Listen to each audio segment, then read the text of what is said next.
doon ka sa isa. Diyan, pabila. Eh, matinis ba? Ito mo.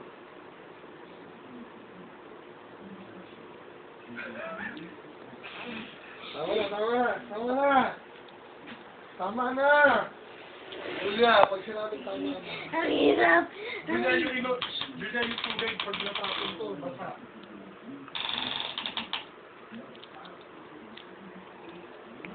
May bagong aquarium si Julia.